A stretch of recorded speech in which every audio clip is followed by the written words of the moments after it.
तो चलिए आज का क्लास हम स्टार्ट कर रहे हैं प्रश्नावली 5.8 का पार्ट 1 में हमने देखा था क्वेश्चन नंबर 1 और क्वेश्चन नंबर 2 को, और पार्ट 2 में आप देखेंगे क्वेश्चन नंबर 4। अब आप लोग पूछेंगे कि मैम ये क्वेश्चन नंबर 3 कहाँ गया, तो मैं आप लोग को बता दूं कि जो क्वेश्चन नंबर 3 है वो इम्पोर्टेंट नहीं है, उसे आप स्किप करके आगे बढ़ सकते हैं। और इस वीडियो में मैं बताऊंगी कि कौन कौन सा क्वेश्चन इम्पोर्टेंट है और कौन सा क्वेश्चन इम्पोर्टेंट नहीं है जिसे आपको बनाने की जरूरत नहीं है। तो वीडियो पर बने रहिए, और वीडियो अच्छा लगता है तो लाइक जरूर करिएगा और सब्सक्राइब करना तो भूलिएगा मत। चलिए स्टार्ट करते हैं हम क्वेश्चन नंबर 4 से। ठीक है, यदि दो बिंदु ए और बी के बीच एक बिंदु सी ऐसा स्थित है कि ए सी बराबर बी सी है, तो सिद्ध कीजिए कि ए सी बराबर 1/2 ए बी है। एक आकृति खींचकर इसे स्पष्ट कीजिए। ठीक है, चलिए भाई करते हैं। आकृति खींची, क्या बोला गया है उसे देखिए। ए और बी के बीच क्या है, एक बिंदु सी स्थित है। ठीक है, यहाँ पे हो गया एक बिंदु, यहाँ पे हो गया दूसरा बिंदु, ये हो गया आपका ए और ये हो गया आपका क्या हो गया, बी हो गया। ठीक है, अब क्या बोल रहा है, इनके बीच में एक बिंदु है जिसका नाम क्या है, जिसका नाम है आपका सी। ठीक है, अब क्या बोला गया है कि ए सी बराबर बी सी है। ठीक है, ये दिया हुआ है ए सी बराबर बी सी है।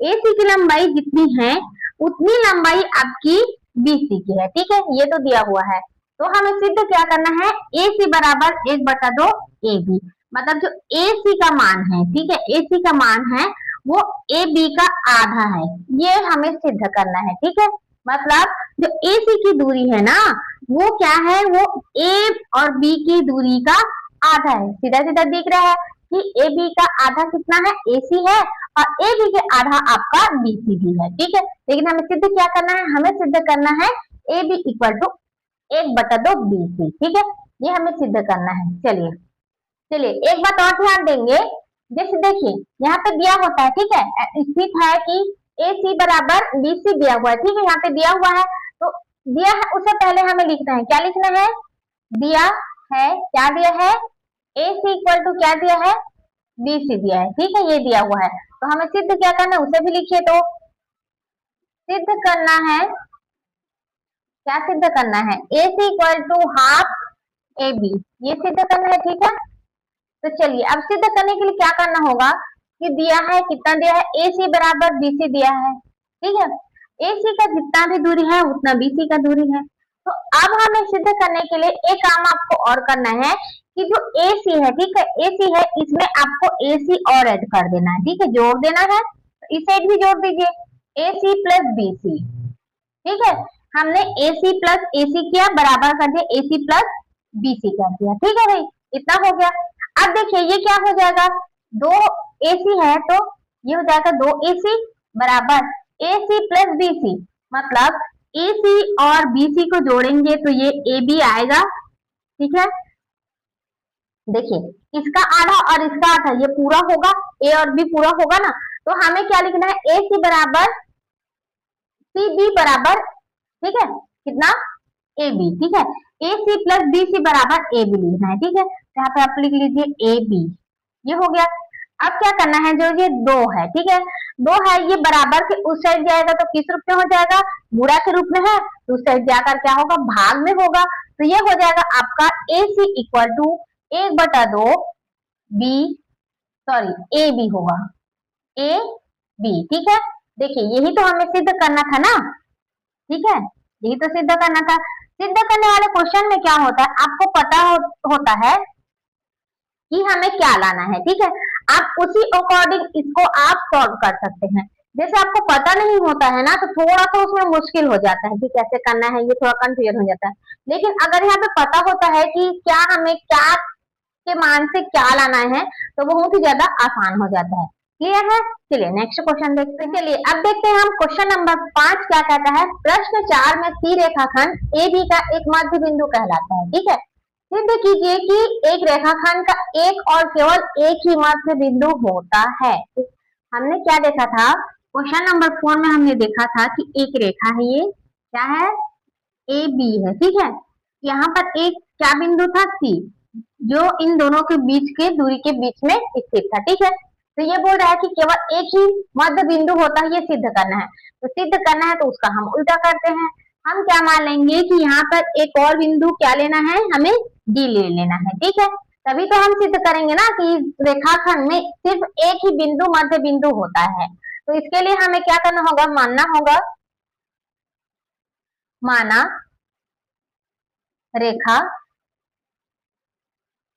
रेखाखंड का मध्य बिंदु, ठीक है। इस टाइप से आपको लिखना है बेटा, ठीक है। सी और डी है।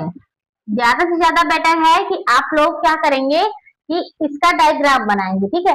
आप डायग्राम बनाएंगे ना तो जो चेक करता है ना उसे आसानी से समझ आता है कि एक्सप्लेन क्या करना चाह रहा है, ठीक है। तो ये इसमें आपको ज्यादा से ज्यादा नंबर मिलता है। अगर आप डायग्राम नहीं बनाते हैं ना तो थोड़ा सा नंबर उसमें कट जाता है, और आप बना लेते हैं तो पूरा फुल नंबर आपको मिलने वाला है, ठीक है। तो ज्यादा कोशिश करिए कि आप ये डायग्राम बना सके। तो देखिए, माना रेखाखंड का मध्य बिंदु क्या है, सी और डी है, ठीक है। तो हम मान लेते हैं ए सी बराबर, ठीक है। ए सी जो है वो ए बी का आधा होगा, ठीक है। तो जो हम इसे माने हैं तो हम ए बी का आधा इसे मानेंगे, ठीक है, ए सी को। तो देखिए ए सी इक्वल टू हम क्या लिख सकते हैं, 1/2 ए बी लिख सकते हैं, क्योंकि जो जितनी यह रेखा है वह ए बी का आधा ही तो है ना भाई। तो देखिए ए बी बटा 2 भी लिख सकते हैं, या आप 1/2 ए बी लिख सकते हैं, ठीक है। तो चलिए आपके लिए मैं थोड़ा सा सरल कर दूं, ए बी बटा 2 कर दूं, ठीक है। ये है आपका समीकरण नंबर 1 मान लें। तो उसी प्रकार से ये भी होगा कि बिंदु जो हमने डी माना है इसका जो दूरी है ए बी का हाफ होगा, ना आधा उसका। जो बी डी की दूरी है वो ए बी की दूरी का आधा होगा, तो उसे भी हम लिख सकते हैं, क्या लिखे, बी डी इक्वल टू क्या हो जाएगा, ए बी अपान 2 ये होगा, ठीक है।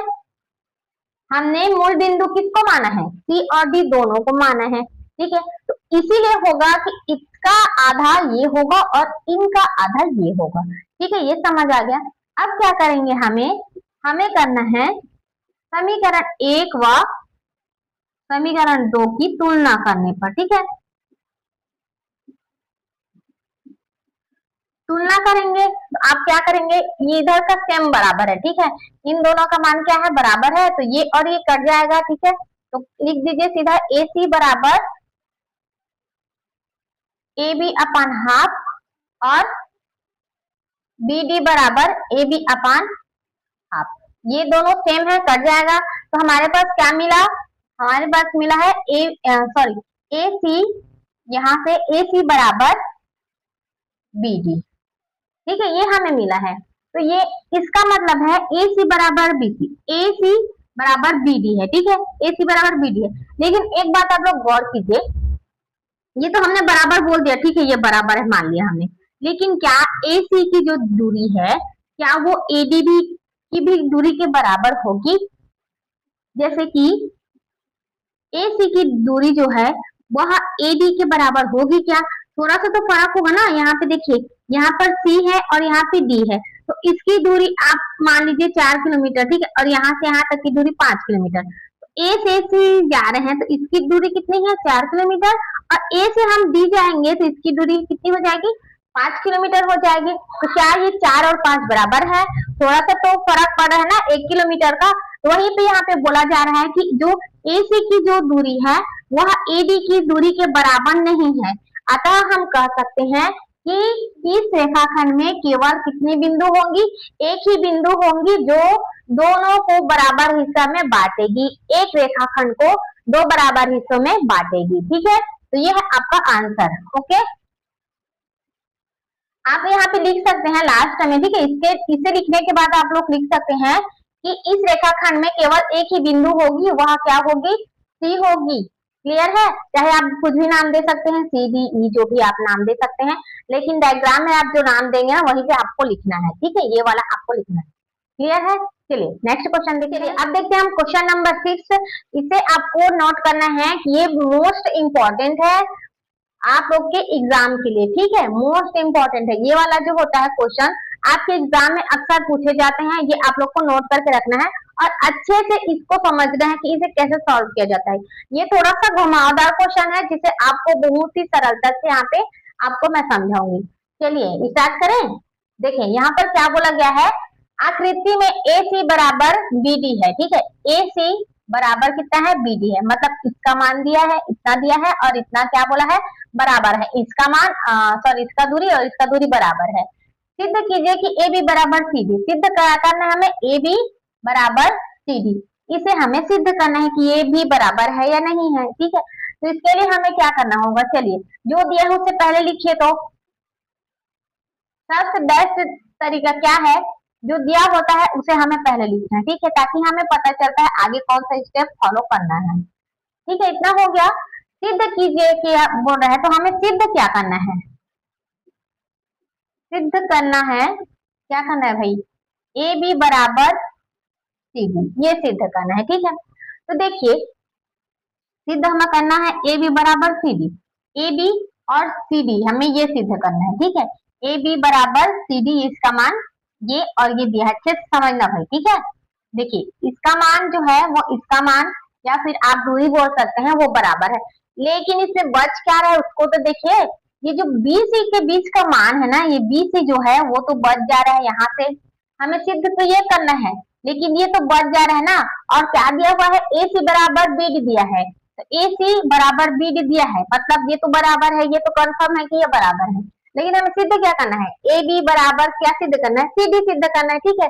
तो ये वाला जो पोर्शन है वो तो बच रहा है, तो इसे हमें सिद्ध करने के लिए क्या करना होगा, जो बीसी वाला पोर्शन है उसे हटाना पड़ेगा, तभी तो सिद्ध होगा ना। ए बी बराबर सी डी होगा, ये वाला नहीं हट रहेगा, तभी तो ए बी बराबर क्या हो जाएगा, सी डी होगा, ठीक है।